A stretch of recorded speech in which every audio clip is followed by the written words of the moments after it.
All right. So this minimum cash on hand requirements, this would regard WAC 230-15-050. You might recall at the November 2023 commission meeting, commissioners asked staff to work with stakeholders to determine if rulemaking could address stakeholder concerns regarding minimum cash on hand requirements for house bank card rooms.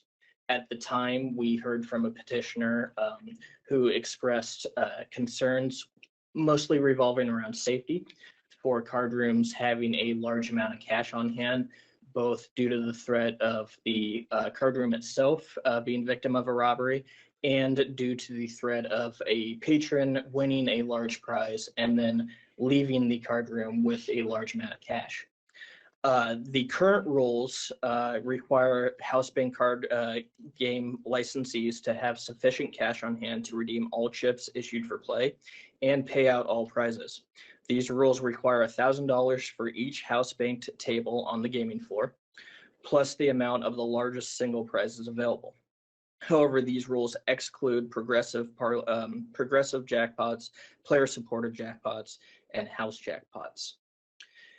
In developing new rules for minimum cash on hand requirements, staff is weighing the concerns that were originally articulated by the petitioners, along with staff's concerns and really the public's concerns that all winning prizes are paid out in full and in a timely manner. Staff still does have some concerns in generating this language, but at this time we're ready to recommend rulemaking to amend the WAC and create new rules related to how prizes can be paid. Thank you. Any questions? So, and I'm not sure if you can articulate it fully, but can you explain to me, like, the agency, the staff's interest in players being able to be paid out in cash at the time of the win? I don't know that the staff has interest that the players are paid out in cash at the time of the win. We're interested in making sure that they are paid fully. There are certain games such as the progressive jackpots that I mentioned, in which the patron is given $5,000 up front, and then the rest is made available to them in a check within 24 hours. These are rules that we don't necessarily have an issue with, but our main concern is making sure that the players are protected and that they get their the entire prize that they're entitled to, regardless of that method. Is there anything more from Kent? Thank you. All right. Any other questions from any commissioners? Not seeing any. Is there any public comments? Yes, I see a hand. Is that Eric, please?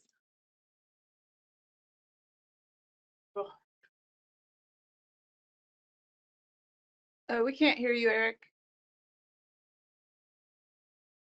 Hi, sorry about that. This is Eric Person, owner of Maverick Gaming.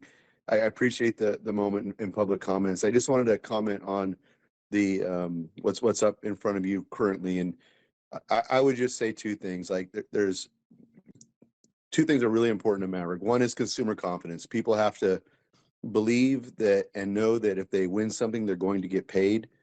And two, public safety. And so that's both my employees as well as the consumers who come into our card rooms. And I just don't want I would not like the output be something where require a customer, to have some large amount of cash. Like I know that Nevada's referenced as one of the comparison states in staff stuff.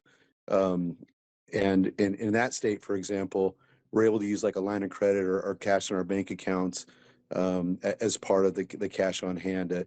Washington requires on the progressives, and I heard that out there, so $5,000 in cash and it bounds to be paid in check. My experience is consumers really don't want more than they might want more than 5,000, but they don't. I've never seen it where they really want more than say even 25,000. So I just don't want the output to be, especially on the lower earning card rooms. This will never be a problem for the card rooms that gross a lot. We carry far in excess of the cash on the minimum hand that's required, and that's because of the amount of volume that goes through our business.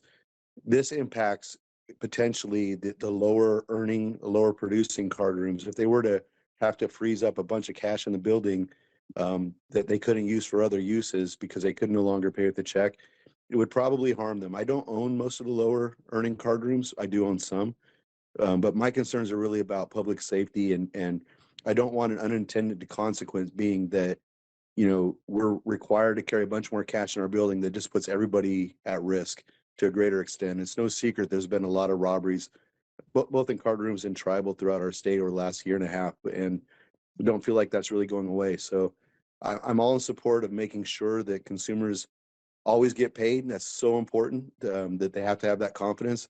And I just don't want to, you know, put our customers, our team members at risk by some sort of change that actually does the opposite of what we're really trying to do. And so that would just be my comment for the day, I guess. Yeah, thank you for your time. Thank you, Eric. Any commissioners have any questions for Eric? No? Any other public comment? All right, not seeing any. Do we have a motion?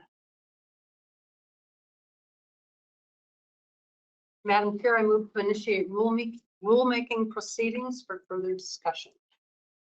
Second. All right, it's been moved and seconded. Is there any further discussion? Okay. All those in favor say aye. Aye. Aye. Aye. All right, motion passes. Thank you.